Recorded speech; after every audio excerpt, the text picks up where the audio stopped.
The disability support system in the UK is changing, whether you like it or not, particularly for people who find themselves on universal credit, PIP, ESA, or even LCWRA. And if you do not watch this video right to the end, you are going to be one of those people most likely to find yourself downgraded and even have your benefit completely reduced. And FYI, this is not just for new claimants. There are massive changes happening on April the 6th, and some of them you don't even know about that have already happened.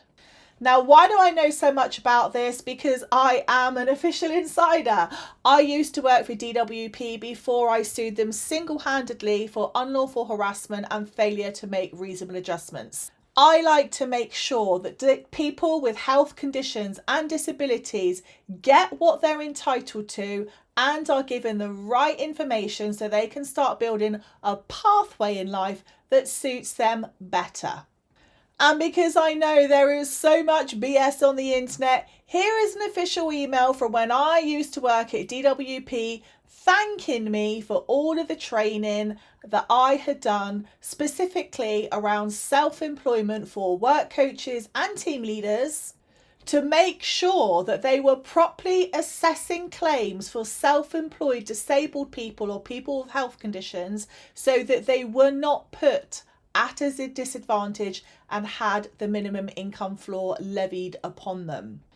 Now, the main crux of all of these changes, believe it or not, from the Department of Work and Pensions is specifically in their work reform plans. Now, quite frankly, considering they couldn't even get my reasonable adjustments in place when I was working for them and then decided to harass me for exercising my actual right under the Equality Act of 2010, I think this is quite frankly quite ironic. But I'm here to try and help you so that you know your rights and you can navigate your way through these changes with the right information. Because guess what? DWP don't tell you about this. They just do the changes. So let's get into it.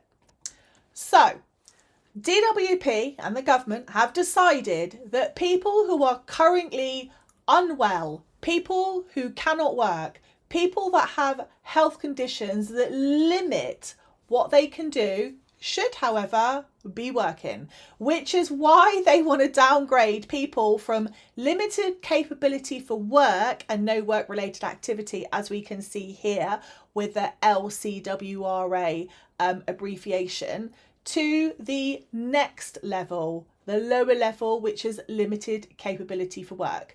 When you are put in the limited capability for work group, you have to be looking for some work. You cannot have that I cannot work, I'm too ill to work. You have to work. And then from there, they are downgrading people from that into the IWS work group. This is the intensive work search group. And in this one, you have to be looking for work or going on programs. And now, if you cannot find your own job, your work coach is going to be finding one for you. Now, the big crevice that they're not telling anybody about here is self-employment. I am a specialist of self-employment, as you guys know. I'm actually a business analyst. And I have a free 5-day challenge all about earning income from your home online so that you don't have to go into a toxic job if you don't want to. So I'll leave the details of that down below. Now, if you think that this is Billy BS and his friends, let me just show you a little screenshot from a government document. Here we have it here, and I'm going to try and blow this up. There we go. So as we can clearly see, the government plans are to move people from one work group into the next.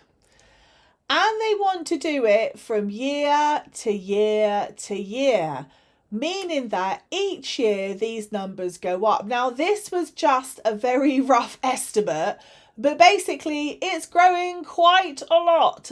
And they are using the Work Capability Assessment Reform Policy to do this.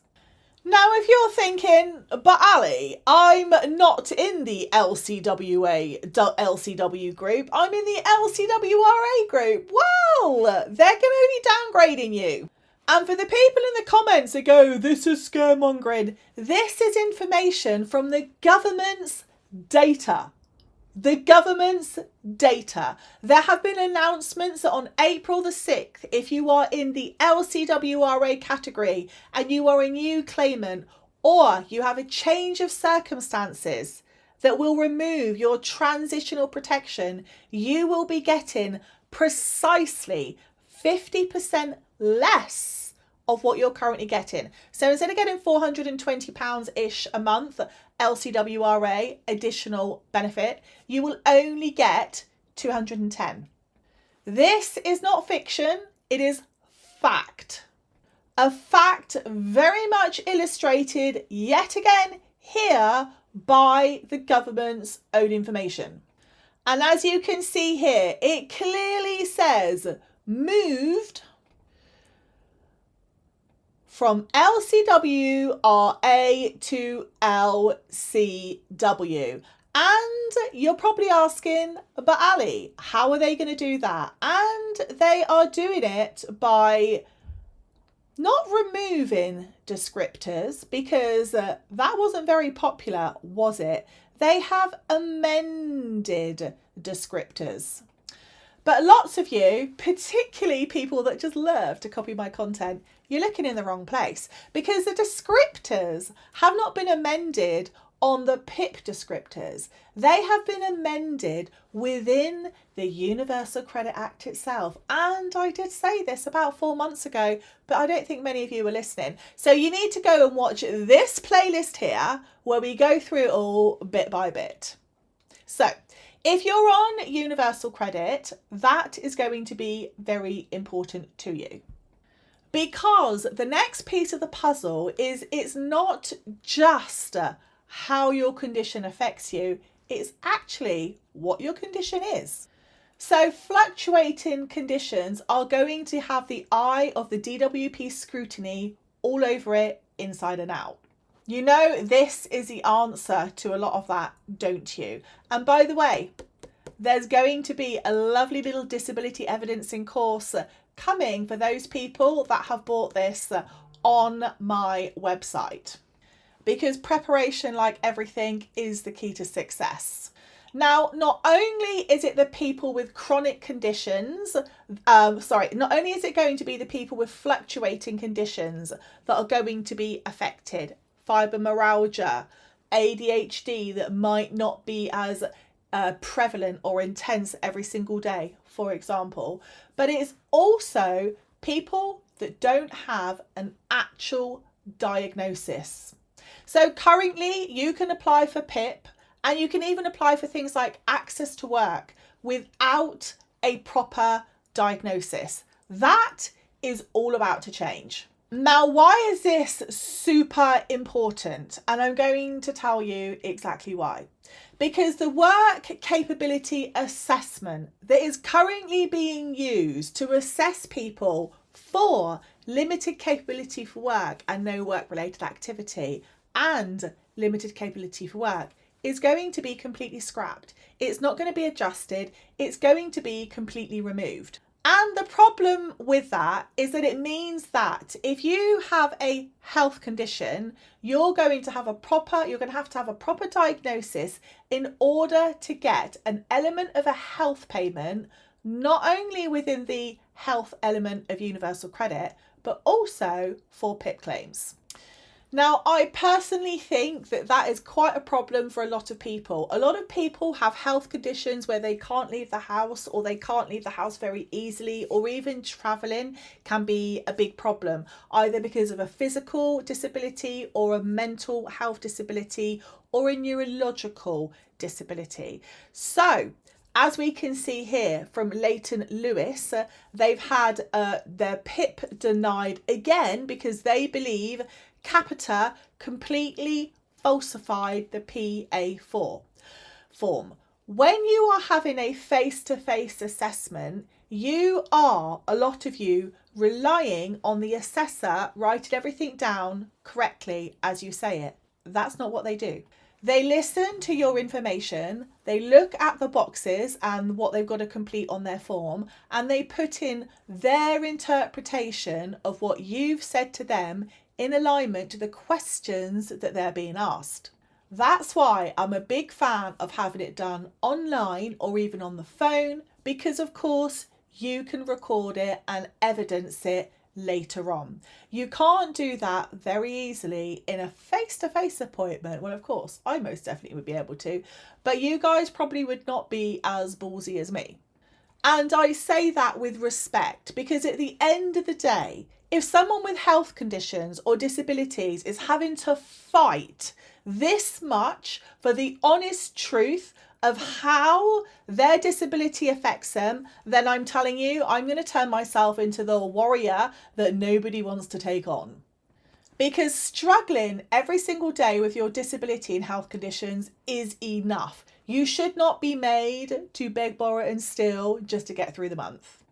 Now, before I finish this video today, I'm going to address a lot of what I'm seeing in the comments. There are a lot of people answering other people's comments, and I get it. It's very nice. We have a very thriving community here on the Justice Journals. But please do not make the mistake in thinking that because you're not a new claimant, that you're going to stay on the current LCWRA condition and rate. Please do not do that, because DWP are very good at building policies on quicksand. We all know that. So if you have a sudden situation that happens in your life that would constitute a change of circumstances, you could then be reassessed and put on the lower rate. Equally, if you do not accept their idea of work or a work-related program, you could equally be up for a reassessment, which could also then put you into the lower category and also move your status from LCWRA to LCW.